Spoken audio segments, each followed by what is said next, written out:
Hello दोस्तों, मैं B L लूणा मेरे यूट्यूब चैनल स्टडी टाइम में आपका हार्दिक स्वागत करता हूं। हमने जो पिछली कक्षाओं में विकारी शब्द पढ़ रहे थे, जो विकारी शब्द थे उनका हमने अध्ययन कर लिया है। उन विकारी शब्दों के अंदर जो हमारे थे संज्ञा, सर्वनाम, क्रिया और विशेषण। आज हम जो इस क्लास के अंदर है ना, वो देखेंगे अविकारी शब्द। कौन से शब्द? अविकारी शब्द, जिसको अवयवी बोलते हैं। तो एक धन वे, इन दो शब्दों से मिलकर इसका निर्माण हुआ है। तो इससे एक का मतलब जैसे नहीं होता है, नहीं, और वे का मतलब जिसको खर्च नहीं किया जा सके, खर्च नहीं किया जा सके, यानी जिसको हम खर्च नहीं सकते, वो उसी रूप में मौजूद रहते, जिस रूप में है वो, तो उसको अव्यय बोलते। तो आज हम जो इनके बारे में देखेंगे। अब जो ये अविकारी शब्द है, इसकी परिभाषा की ओर ध्यान देते हैं। तो इनकी जो परिभाषा है वो आप अच्छे से समझना। मैंने जो परिभाषा है वो मेरे हिसाब से इसको सरल भाषा में सेट किया है। ये गाइड में जैसी दे रखी है वैसी की वैसी नहीं है। सिर्फ मैंने वो जो परिभाषा यहाँ पर जो ली है ना, वो परिभाषा मेरे हिसाब से मैंने एडजस्ट की है। अब आपको क्या है कि इस टॉपिक को समझना है, ठीक है? तो आप ये परिभाषा देखिए। वे शब्द जिनमें लिंग, वचन, कारक, ये अभी हमने तीनों ही नहीं पढ़े हैं। ना तो लिंग पढ़ा है, ना वचन पढ़ा है, और ना ही कारक पढ़ा है। ये आगे आएंगे, जो आगे जो क्लासें होंगी उसके अंदर आएंगे, तब आपको पता चल जाएंगे। जैसे स्त्रीलिंग, पुल्लिंग होता है, एक वचन, बहुवचन। तो वैसे साधारण सी आप यहाँ तक पहुंचे तो आपको नॉर्मल इनकी जानकारी है, भाई लिंग क्या होता है, वचन क्या होता है। और पुरुष के कारण कोई परिवर्तन नहीं होता, अविकारी शब्द कहलाते हैं। यानी इनके द्वारा इनमें किसी भी प्रकार का परिवर्तन नहीं होता है, और उन्हें हम क्या बोलेंगे? अविकारी शब्द। अविकारी शब्दों को अव्यय भी कहते हैं, जो मैंने ऊपर आपको पहले ही बता दिया है। अब बात करते हैं इनके प्रकारों की।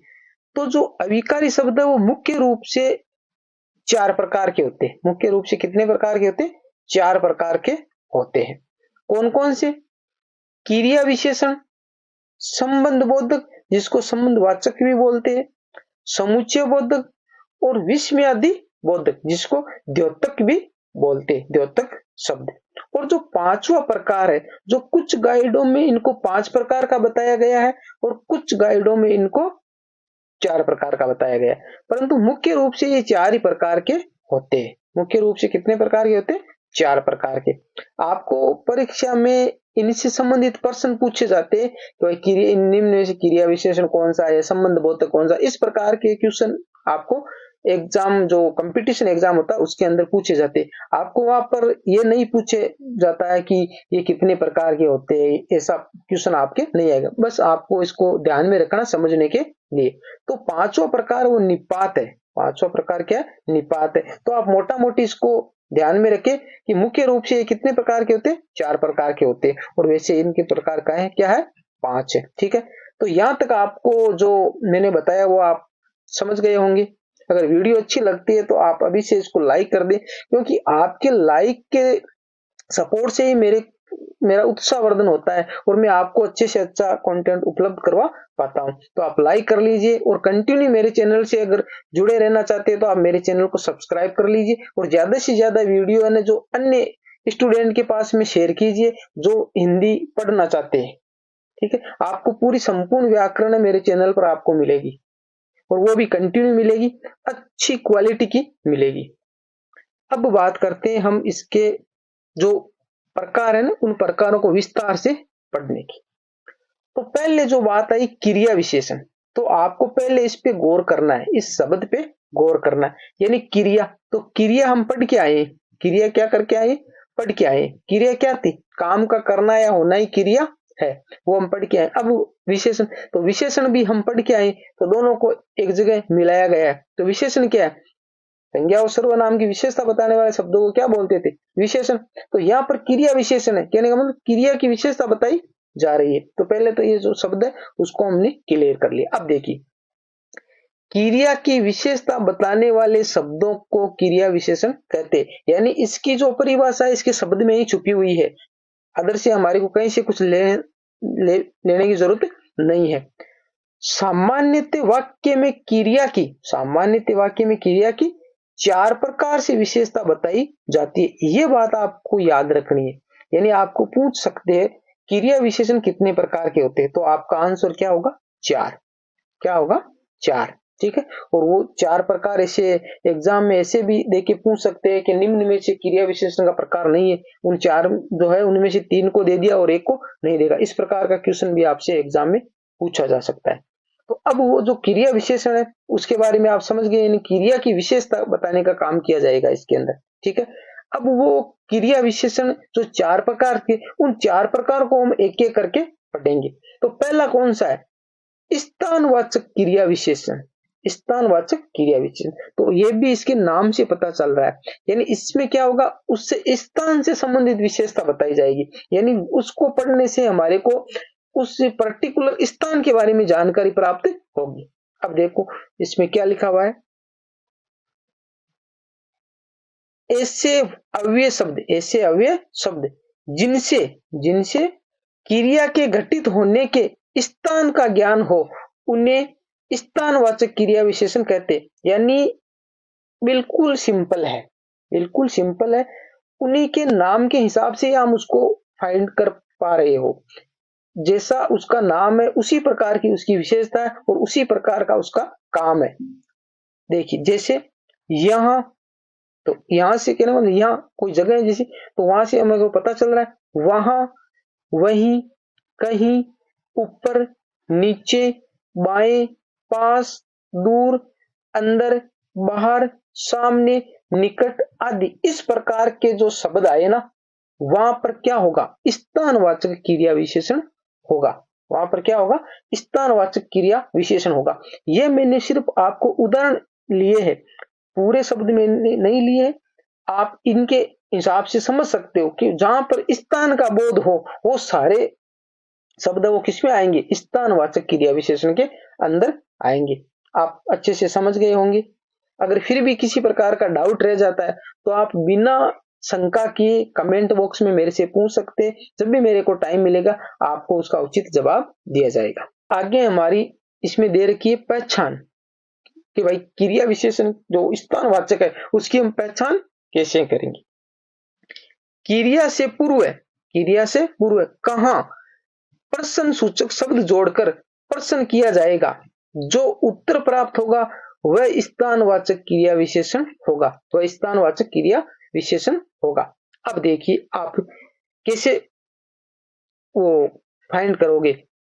जैसे मैंने यहां पर एक लिखा हुआ है, छत पर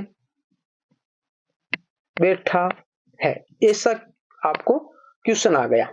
वह छत पर बैठा है, तो आपको पूछ ले कि निम्न वाक्य में कौन सा अविकारी शब्द है। तो यहां पर देखिए जैसे वो छत पर बैठा है, तो इसमें हमारे को जो क्रिया विशेषण है उसके अंदर जो स्थान का पता चल रहा है। भाई स्थान हम क्वेश्चन बनाएंगे, यहाँ लिखा हुआ कहां शब्द लगाकर हमारे को क्या बनाना है? प्रश्न बनाना है। तो हम बनाएंगे वह कहां पर बैठा है, तो आंसर क्या आएगा? छत पर। भाई छत पर। तो या वह दीवार पर बैठा है, वो कहां बैठा है? दीवार। वो पेड़ पर बैठा है, कहां बैठा है? पेड़ पर। तो इस प्रकार के जो कहां लगाकर जो हम प्रश्न बनाएंगे और उससे हमारे को जो उत्तर की प्राप्ति होगी वो सारे किसके अंदर लिए जाएंगे? स्थानवाचक क्रिया विशेषण के अंदर। अब देखिए इसका दूसरा प्रकार, रीति का मतलब होता तरीका वाचक क्रिया विशेषण। रीतिवाचक क्रिया विशेषण ऐसे अव्यय शब्द जो क्रिया की विधि या रीति को व्यक्त करे, रीतिवाचक क्रिया विशेषण कहलाते हैं। यानी उसके करने का तरीका बताए हमारे को, यानी उसको क्रिया को करने का जो तरीका बताए, उस तरीके का पता होगा किस प्रकार की क्रिया हो रही है, वो क्या आएंगे? रीतिवाचक के अंदर आएंगे। जैसे धीरे, तेज, जोर से, सने सने, जल्दी, अचानक। जैसे मैं यहां पर एक उदाहरण लूं, आज वर्षा, आज वर्षा अचानक से हुई। आज वर्षा अचानक से हुई। अब हम क्वेश्चन बनाए, आज वर्षा कैसे हुई, आज वर्षा कैसे हुई, तो आंसर क्या मिला, अचानक, सॉरी अचानक, आंसर क्या मिला, अचानक, यानी वर्षा है वो अचानक से हुई। तो इसकी पहचान में क्या आएगा, इसकी पहचान में क्या आएगा, इसकी पहचान में आएगा कैसा कैसी, कैसा कैसी। देखिए पहचान, क्रिया से पूर्व कैसा कैसी प्रश्न सूचक शब्द जोड़कर प्रश्न किया जाएगा, जो उत्तर प्राप्त होगा वह रीतिवाचक क्रिया विशेषण होगा। यानी कहां से मिलेगा उत्तर, तब तो क्या हो जाएगा, कहां से उत्तर मिलने पर क्या हो जाएगा, स्थान, स्थानवाचक क्रिया विशेषण। और कैसा और कैसी, कैसा और कैसी से प्रश्न बनाने से जो आंसर मिलेगा वो हो जाएगा रीतिवाचक क्रिया विशेषण, रीतिवाचक क्रिया विशेषण। तो कहां और कैसा कैसी, इनके बारे में आप समझ गए, यानी इनके दो प्रकार कौन कौन से, एक तो हमारा स्थानवाचक और एक रीतिवाचक, दो प्रकार इनके हो गए। अब आगे का जो प्रकार है वो दे रखा है कालवाचक क्रिया विशेषण, कालवाचक क्रिया विशेषण। अब कालवाचक क्रिया विशेषण है ना, उसके अंदर देखिए काल का मतलब क्या होता है, काल का मतलब होता है समय, काल का मतलब क्या होता है, समय। जो भूतकाल भविष्य काल जो हम जो टेंस पढ़ रहे हैं ना, अभी हमारे काल आएगा उसमें हम पढ़ेंगे। तो काल का मतलब क्या हुआ, समय, यानी इससे हमारे को समय का बोध होगा, यानी किस समय वो घटना घटित हुई है। तो कालवाचक क्रिया विशेषण ऐसे अव्यय शब्द जो क्रिया के होने का समय व्यक्त करे, क्रिया के होने का समय व्यक्त करे, उन्हें कालवाचक क्रिया विशेषण कहते हैं। जैसे प्रातः, सवेरे, कब, जब, तब, रात को, दिन में, दोपहर में। अब देखिए हम एक क्वेश्चन बनाते हैं,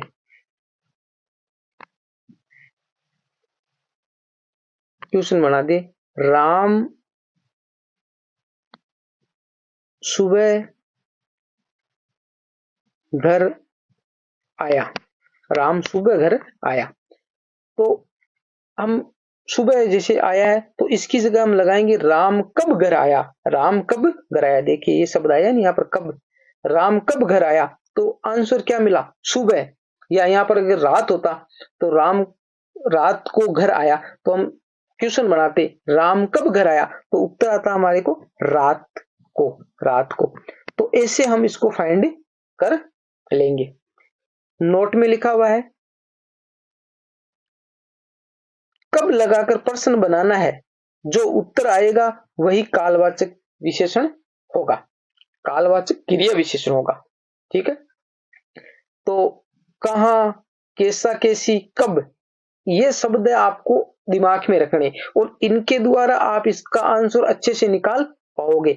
अब मैंने आपको इस क्लास में जो बताया है या जो समझाने की कोशिश की है आप अच्छे से समझ भी रहे हो, पर एक क्लास देखकर आप उस मुकाम तक नहीं पहुंच पा रहे हो कि आप परीक्षा में अच्छा परफॉर्मेंस कर पाओगे, क्योंकि ये क्लास देखने के बाद में आपको गाइड लेनी है और वहां पर ज्यादा से ज्यादा उदाहरण देख रहे हैं। जितना ज्यादा अभ्यास करोगे उतना ज्यादा निखार आएगा, क्योंकि जो मेहनत है ना वो आपको अच्छे से करनी पड़ेगी, शॉर्टकट से काम नहीं चलने वाला है। आपने देख लिया भाई, सोच लिया कि भाई एक क्लास मैंने ले ली और इस एक क्लास से काम हो जाएगा, एक क्लास से काम सिर्फ समझने का होगा, आपको वो समझ में आ जाएगा कि भाई ये टॉपिक क्या है, क्या समझाना चाह रहा है। बाकी जितना ज्यादा आप अभ्यास करोगे उतना ही ज्यादा फायदा होगा।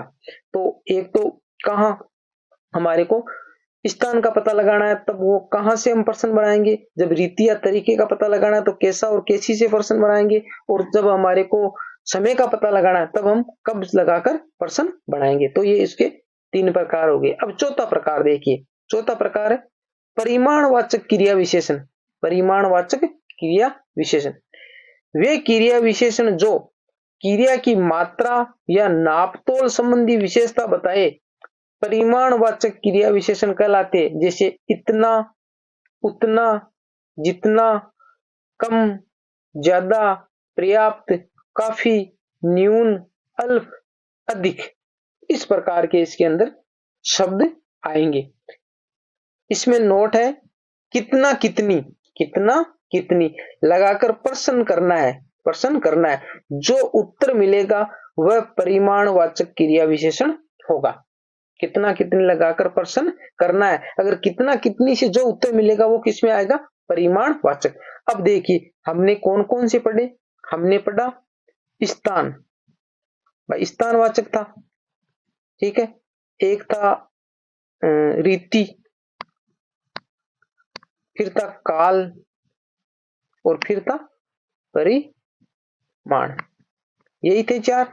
तो यहां पर स्थान में कहा था कहां,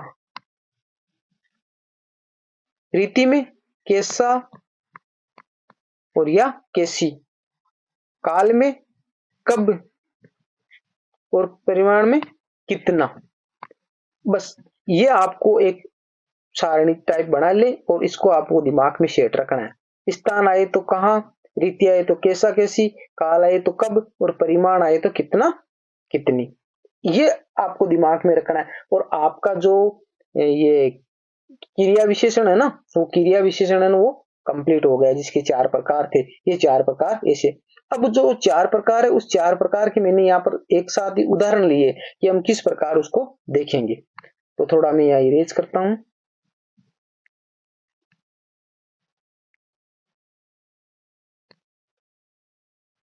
अब इसके अंदर देखिए उदाहरण में पहले का जो उदाहरण है किसका, स्थानवाचक का, स्थानवाचक का। इसमें देखो रमेश छत पर बैठा है, रमेश छत पर बैठा है, ठीक है। तो ये जैसे ये पर लगा ना छत पर, ये पूरा है यहाँ छत पर। तो रमेश कहां बैठा है, रमेश कहां बैठा है, तो आंसर क्या आया, छत पर। सुरेश कमरे के अंदर था, सुरेश कहां था, तो कमरे के अंदर। तो यहाँ पर जो से ये पर और अंदर ये है ना, ये अव्यय शब्द है, इसमें किसी प्रकार का परिवर्तन नहीं होता है। अब देखिए रीति की बात करें हम, रीति या तरीके की बात करें, तो इसके जैसे उदाहरण मैंने लिए है, अचानक वर्षा हुई, तो हम प्रश्न बनाए कैसे वर्षा हुई, कैसे वर्षा हुई, तो उत्तर आया अचानक। प्रार्थी ने विनय पूर्वक निवेदन किया, तो हम क्वेश्चन बनाएंगे प्रार्थी ने कैसे निवेदन किया, कैसे निवेदन किया, तो विनय पूर्वक, उत्तर आया विनय पूर्वक। तो जो भी सेट हो यहाँ पर इस जगह पे, वैसा आपको इसमें शब्द सेट करना है और उसके हिसाब से आपका आंसर निकल आएगा और आप अच्छे से फाइंड कर पाओगे कि इसके अंदर कौन सा क्रिया विशेषण होगा। तीसरा कौन सा था, तीसरा कालवाचक था, जो समय का बोध करवा रहा था। देखिए मैं जब आया तब दरवाजा बंद था, क्योंकि कब लगाकर प्रश्न करना है, मैं जब आया तब दरवाजा बंद था। अब देखिए मैं कब आया, जब आया, ठीक है। तो कहने का मतलब इससे समय, जब यानी जब उस समय की बात हो रही है, उस समय क्या था, दरवाजा है वो बंद था। राकेश को मैंने कब देखा, राकेश को मैंने कब देखा, आज सवेरे, आज सवेरे। राम कब जयपुर गया, राम कब जयपुर गया, सुबह, राम कब जयपुर गया, सुबह। तो इससे हमारे को क्या है, एक समय का बोध हो रहा है, यानी तीनों ही उदाहरणों से हमें उसके समय का पता चल रहा है। तो इस प्रकार के क्वेश्चन आएंगे जिसको आपको इस प्रकार शब्द लगाकर उसको सेट करना होता है। आगे देखिए 4 नंबर, 4 नंबर क्या है, परिमाण, कितना कितनी लगाकर। दिनेश कितना मात्रा में अध्ययन करता है, दिनेश कितनी मात्रा में अध्ययन करता है, तो लिखेंगे दिनेश पर्याप्त मात्रा में अध्ययन करता है। महेश कितना ज्यादा बोलता है, तो बहुत ज्यादा, महेश क्या बोलता है, बहुत ज्यादा। अब है कल कितनी बरसात हुई, कल कितनी बरसात हुई, तो कल बहुत बरसात हुई। अब देखिए ये यहां पर तो जैसे बहुत आया है, यहां पर बहुत आया है, जैसे कल बहुत बरसात हुई, तो ये बहुत हो गया। अब यहाँ महेश बहुत ज्यादा, यहाँ पर ऐसे भी आ सकता था महेश बहुत बोलता है, या आ सकता था महेश ज्यादा बोलता है, पर ये बहुत ज्यादा क्या है, ये बहुत ज्यादा क्या है, कहने का मतलब दो विशेषताएं बताई जा रही है, दो विशेषताएं बताई जा रही है। तो यहाँ पर नीचे देखिए, इसीलिए मैंने ये उदाहरण लिया है यहाँ पर, परक्रिया विशेषण यानी परक्रिया विशेषण किसे कहते हैं? परक्रिया विशेषण किसे कहते हैं? यानी क्रिया विशेषण की विशेषता बताने वाले शब्दों को परक्रिया विशेषण कहते हैं। जैसे बहुत ज्यादा, बहुत ज्यादा। यानी इस प्रकार के जो प्रश्न आए ना, इसमें दो विशेषता एक साथ बताई भाई, या तो महेश बहुत बोलता है या महेश ज्यादा बोलता है, तो इससे ही बात क्लियर हो रही है कि महेश है वो ज्यादा बोल रहा है। भाई ज्यादा और बहुत एक ही बात है, पर यहाँ पर डबल आया है तो वो परक्रिया विशेषण हो गया, यानी क्रिया की दो तरीके से विशेषता बताई जा रही है। तो ऐसे दो शब्द आए ना, वहां पर क्या हो जाएगा? परक्रिया विशेषण हो जाएगा। तो यहाँ पर ये तो क्या है? ज्यादा तो क्रिया विशेषण है, ज्यादा तो क्रिया विशेषण है, ठीक है भाई। ज्यादा एक परिमाण है, अब वो बहुत ज्यादा है ना, वो बहुत ज्यादा क्या हो गया? परक्रिया विशेषण हो गया। आगे देखिए उदाहरण, आगे उदाहरण है ये, ममता काफी अटक अटक कर उच्चारण करती है। ममता काफी अटक अटक कर उच्चारण करती है।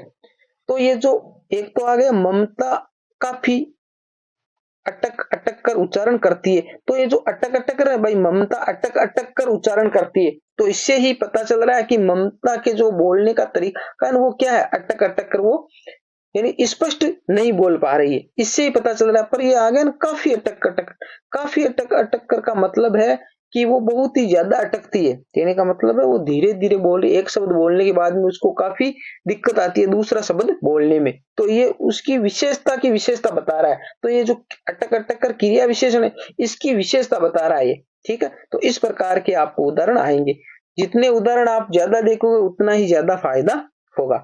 अब जो संबंध बोधक है, ये संबंध बोधक हम अगली जो क्लास होगी उसके अंदर करेंगे। ये क्लास थोड़ी लंबी हो रही है, ठीक है, तो हम अगली क्लास में इसके बारे में करेंगे। आप वीडियो को लाइक कर दीजिए, चैनल को सब्सक्राइब कर दीजिए। मिलते हैं अगली वीडियो में, तब तक के लिए जय भीम, जय भारत।